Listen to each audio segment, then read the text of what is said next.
Bonsoir à tous, bienvenue en direct dans votre JTM sur KTV. Nous sommes le lundi 2 septembre et à la une de cette édition, les circonstances du drame ayant eu lieu samedi matin devant le lycée de Sada restent floues. Deux groupes de jeunes se sont affrontés à grands coups de jet de pierre pour un motif qui reste inconnu. L'enquête est en cours et tente de déterminer le coup fatal ayant provoqué la mort du jeune homme de 19 ans. Pour l'heure, 4 individus ont été placés en garde à vue. En attendant, l'émotion reste palpable. Ce matin, le vice-recteur s'est rendu au lycée pour échanger avec les équipes pédagogiques, mais aussi avec les parents d'élèves. Quelles questions ont été abordées? Quelles réponses leur a-t-il apporté en retour? Un sujet signé Marion Tellier. Le vice-recteur était ce matin présent au lycée de Sada pour assister au recueil organisé devant l'établissement. Un moment d'émotion auquel parents d'élèves et cadis de différentes communes de l'île ont participé avant d'entamer une prière dans l'enceinte du lycée. Quelques minutes qui ont peu après laissé place à un échange entre le vice-recteur et les équipes pédagogiques. Les parents d'élèves ont quant à eux sollicité une réunion d'urgence en présence de Gilles Albou. Ils étaient en effet nombreux à vouloir lui exprimer ce qu'ils avaient sur le cœur, leur peur, mais aussi leurs attentes envers le vice-rectorat. La proposition du vice-recteur, c'était aussi de mettre en place un système de sécurité dans l'établissement, parce que là, vous voyez, n'importe qui peut entrer ici, partout, mettre des grilles, mettre un système aussi de vidéosurveillance, renforcer les moyens humains, plus de surveillants, d'assistants d'éducation, d'équipes mobiles de sécurité. Et nous demandons aussi à la préfecture et à la commune de Sada de mettre les forces de l'ordre sur le parking. Si l'accueil des élèves était malgré tout assuré par l'établissement, les cours étaient quant à eux suspendus. De nombreux élèves affirment ne pas avoir été prévenus de cette décision. Ils ont ainsi patiemment attendu jusqu'à 13 h l'arrivée de leur bus. D'autres étaient ce matin présents pour retrouver leurs camarades, discuter du drame et exprimer leur bouleversement. Ce matin, c'était évidemment une matinée particulière sur le lycée. Les élèves qui le voulaient étaient évidemment accueillis et je pense que c'était important que les élèves qui voulaient échanger avec leurs camarades, recevoir du soutien des équipes psychologiques dont c'est le métier d'accueillir des élèves dans ce cas-là, que ces élèves puissent être accueillis. Ceux qui ont préféré rester chez eux, et on le comprend pour certains, sont restés chez eux. Et puis maintenant, la vie doit reprendre parce que la solution elle passe évidemment par l'éducation.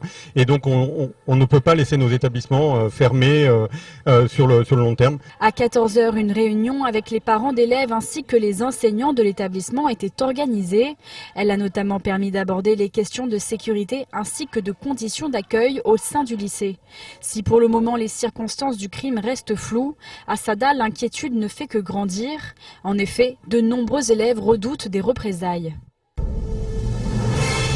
Tout autre sujet maintenant. À chaque marée exceptionnelle, certaines zones de l'île voient l'eau venir lécher les roues des voitures. Ce week-end, le boulevard des Crabes, le remblai de Nsapéré ou encore la barge se sont tout bonnement retrouvés sous l'eau.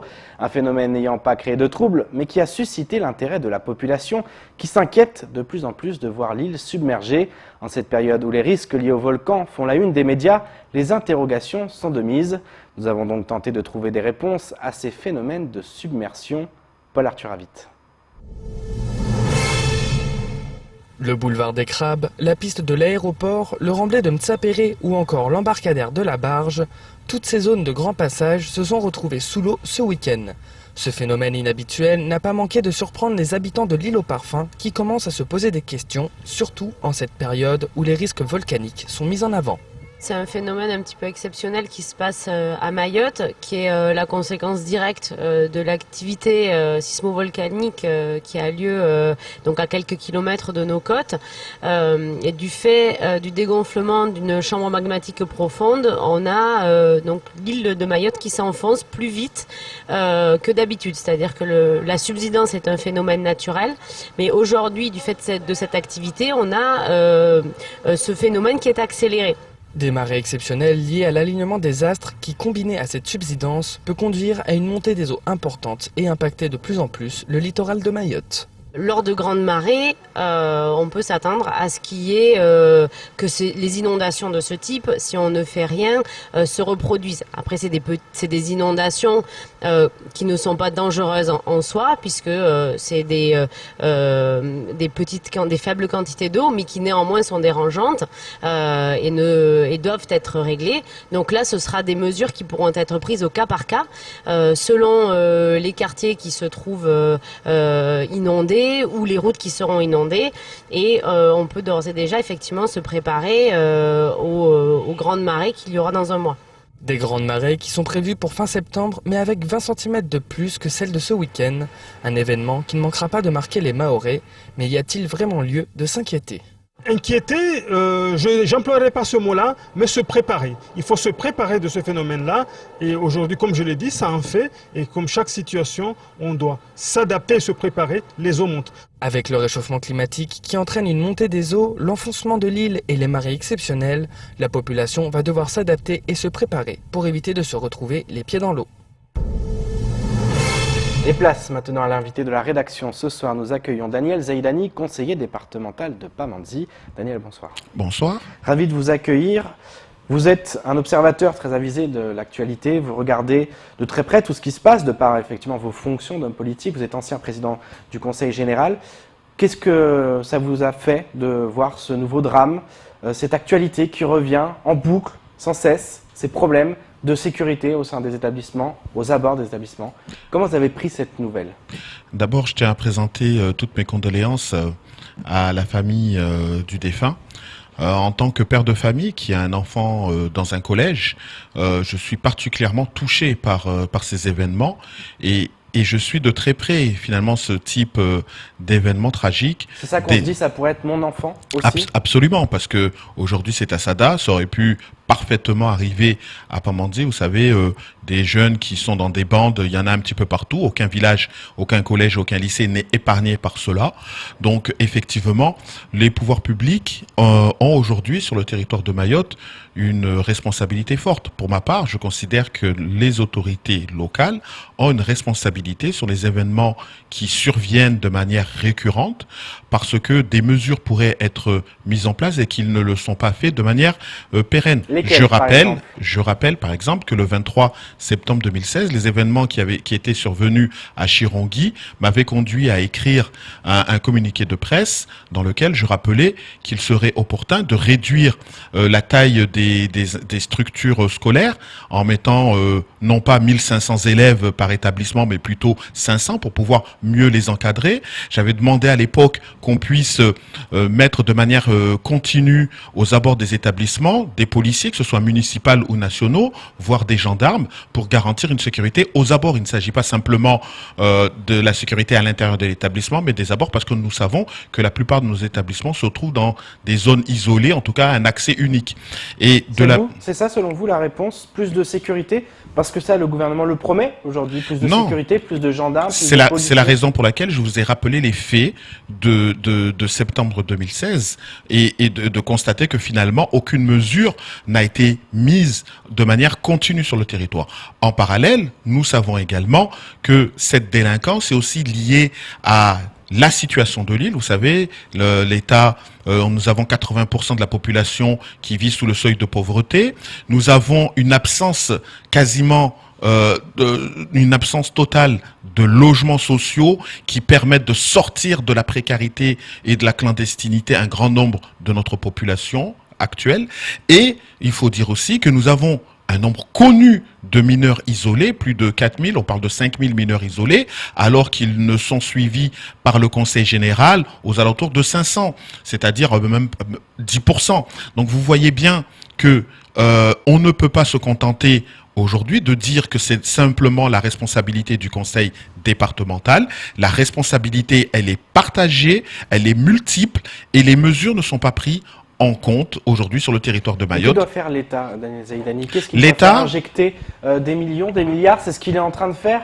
Est-ce qu'il faut peut-être, je ne sais pas, prendre des priorités et vraiment régler certains problèmes Alors, avant? Que faut-il faire? L'État doit agir. L'État ne doit plus être dans une réaction, mais doit être dans l'action et l'initiative continue. Ça veut dire d'abord des moyens financiers, bien sûr, parce que c'est le nerf de la guerre, mais pas des moyens financiers saupoudrés, des moyens financiers conséquents pour pouvoir garantir la construction de centres éducatifs adaptés.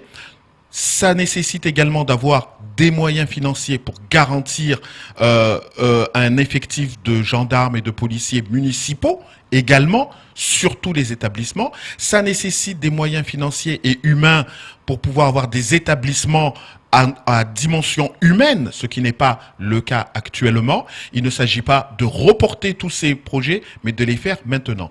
Force de constater que depuis la recrudescence de ces violences manifestes depuis plus de 3 ans, les mesures ne sont faites que de manière saupoudrée. La ministre de l'Outre-mer est venue à Mayotte, a constaté que le premier jour de la rentrée, tout allait bien, donc tout va bien à Mayotte. Ce n'est pas satisfaisant, ce n'est pas suffisant. À défaut, pensé, justement, de cette visite avec des annonces quand même, Daniel Zaïdani. On ne peut pas dire le contraire.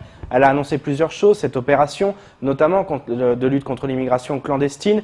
Il y a eu plusieurs annonces. Est-ce que pour vous, il n'y a rien qui est fait aujourd'hui? Ben vous savez, l'absence d'action concrète fait penser à la population, et moi le premier, que les Mahorais ne sont pas traités dignement, que la vie humaine à Mayotte n'a pas la même valeur que la vie humaine en France métropolitaine.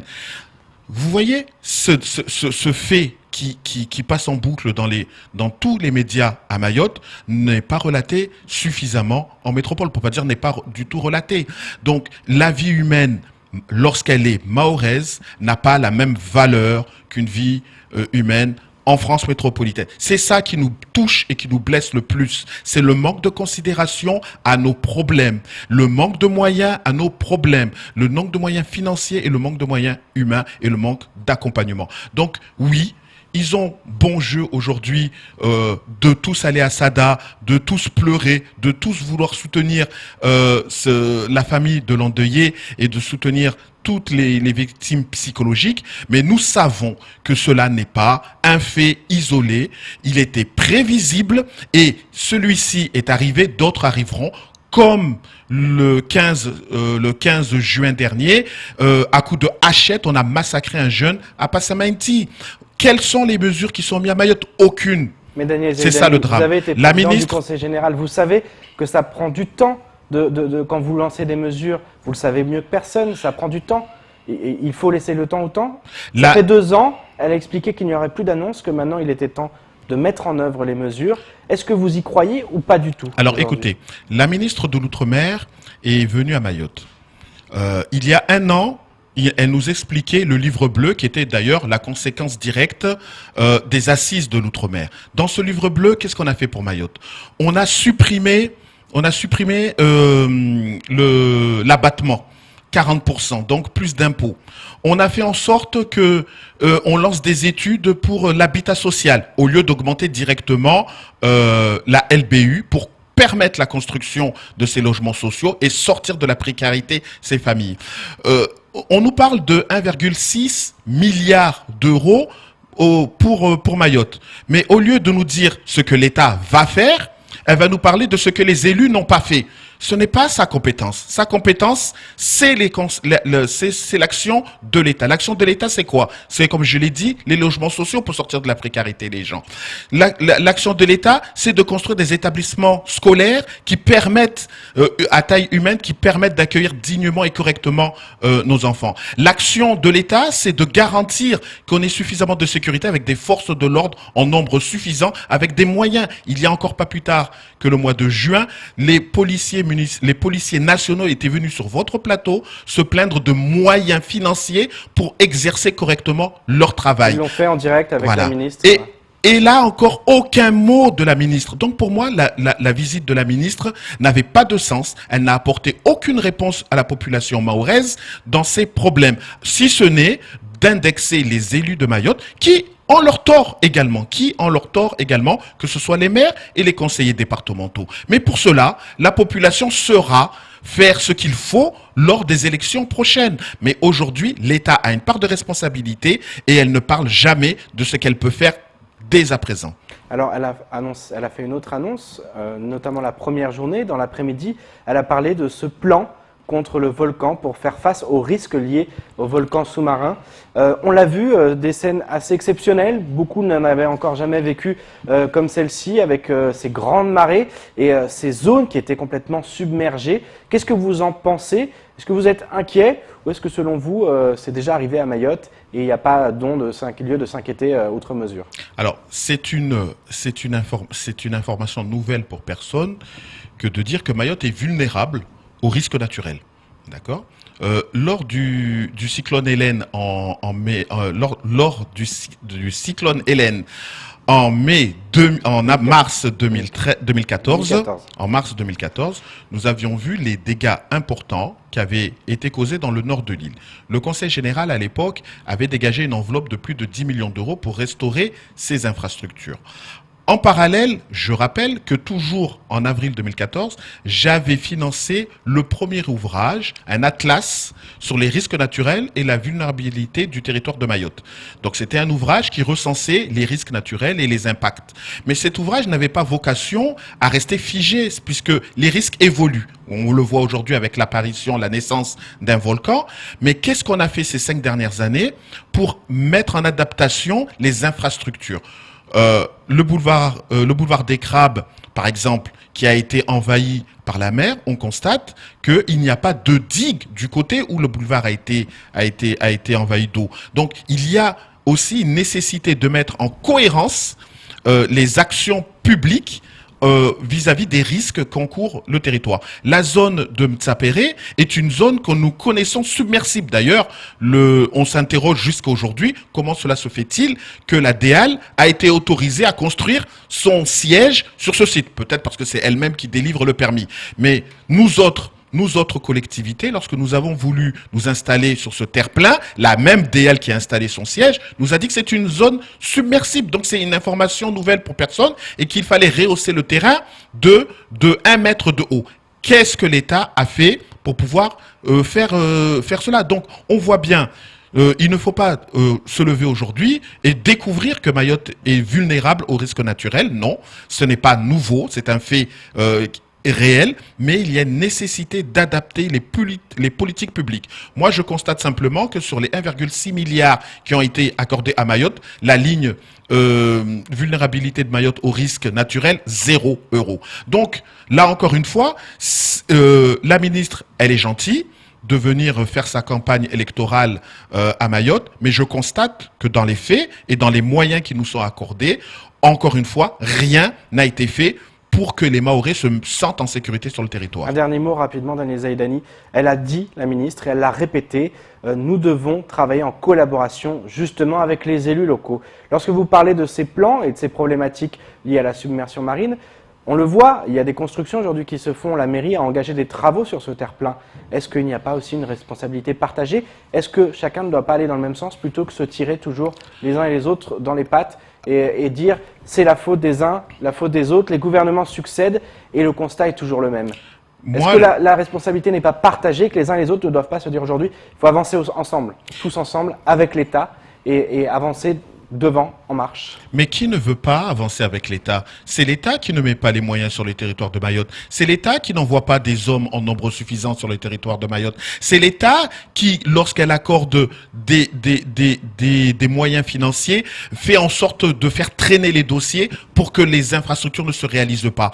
Nous attendons de l'État déjà d'être performant dans son champ de compétences, mais pas venir nous rappeler que nous avons des décideurs médiocres, mais encore une fois, lorsqu'on parle de problèmes d'ingénierie, moi je rappelle que c'est l'État qui a tué le SMIAM, qui avait la capacité de construire les établissements scolaires à Mayotte. Donc encore une fois, si l'État veut agir, elle peut agir, mais qu'elle n'agisse pas comme si nous étions des sous français. Merci beaucoup Daniel Zaïdani d'avoir accepté notre invitation et d'avoir commenté cette actualité pas très joyeuse. Merci beaucoup. Merci à vous. Un mot de beauté dans votre 19h. Ce samedi soir, l'élection de Miss Mayotte a eu lieu sur le site de l'hôtel Trévani. Elles étaient 5 jeunes femmes à prétendre au titre de Miss 2019. À l'issue des votes du jury et du public, c'est Eva Labourdère, originaire de Mtsapéré, qui l'a emporté. Elle ira défendre la beauté mahoraise lors de l'élection de Miss France 2020, prévue à Marseille le 14 décembre prochain. Écoutons plutôt le délégué régional qui nous parle de cette soirée au micro de Moustanir Bakari. Donc je suis ravi de cette édition 2019 car les jeunes filles ont beaucoup donné, travaillé énormément. Ce sont des jeunes filles qui n'avaient jamais dansé, qui n'avaient jamais fait de chorégraphie. Donc vraiment elles ont mis de peps à ce show et je pense que le thème disco de cette soirée a donné aussi l'ambiance. Donc voilà, on est ravis, on a un très très beau rendu télévisuel. Donc j'espère encore faire mieux l'année prochaine. Maintenant de faire le tour du reste de l'actualité locale, avec notamment les réactions suite au drame à Sada, ou encore la colère des salariés de la Smart face au rachat des parts de Jacques Virin. Au montage, Leslie Vimenet. Et le collectif des citoyens de Mayotte a rapidement réagi suite au drame qui a eu lieu samedi. Ses membres se disent consternés par, je cite, le décès particulièrement atroce d'un jeune au lycée de Sada, tragique, victime des affrontements entre bandes violentes. Les drames se succèdent et le phénomène prend une ampleur alarmante que nous ne pouvons accepter. Le collectif parle de l'échec du discours gouvernemental et de mesures en trompe-l'œil qui se concentrent sur la construction de nouvelles écoles au lieu de protéger les enfants. Le collectif rajoute, je cite, « Le système scolaire de Mayotte est devenu la succursale de l'éducation nationale comorienne. Selon les témoignages des enseignants, près de 3/4 des élèves scolarisés à Mayotte viennent des îles voisines. » A noter qu'une lettre ouverte a été envoyée au rectorat le 30 août. Le vice-recteur a décidé de recevoir des représentants du collectif lors d'une réunion prévue mercredi à 10h. Pour conclure, l'association indique qu'elle portera les doléances, mais aussi la colère des parents mahorais qui ne peuvent plus accepter le naufrage de l'éducation nationale et du ministère de l'Intérieur. De son côté, le conseil départemental a également réagi pour présenter ses condoléances. Le président du conseil départemental, Sobadine Ibrahim Ramadani, fait part de son immense tristesse face à ce drame de la violence expéditive qui gangrène notre territoire. Face à cet événement, le président a souhaité rappeler l'importance du renforcement des effectifs policiers, mais plus largement de celles et ceux qui concourent à la médiation au quotidien, animateurs, médiateurs, etc. En ce qui concerne le syndicat FSU, il juge intolérable et insupportable que les jeunes de Mayotte aient à subir ou à craindre de pareilles violences quand ils se rendent à l'école. Il rappelle qu'en 2018, lors des événements du lycée de Kahani, il avait été remarqué que la limitation des déplacements était souhaitable pour arrêter ces phénomènes de violence. Selon la FSU, ce drame souligne que les besoins en moyens humains et matériels et plus globalement la demande de plus d'État à l'origine du mouvement social de 2018 sont plus que jamais d'actualité à Mayotte. Après plusieurs semaines de négociations, Idanel et la société Manut Mayotte, qui appartient à sa nièce, ont racheté RSM. Jacques Virin a vendu ses parts dans la Smart à 7 entreprises. Manut Mayotte est donc devenu actionnaire à hauteur de 33% dans le capital du manutentionnaire historique. Pour les salariés de la Smart, il s'agit là d'une haute trahison de la part de l'actionnaire réunionnais.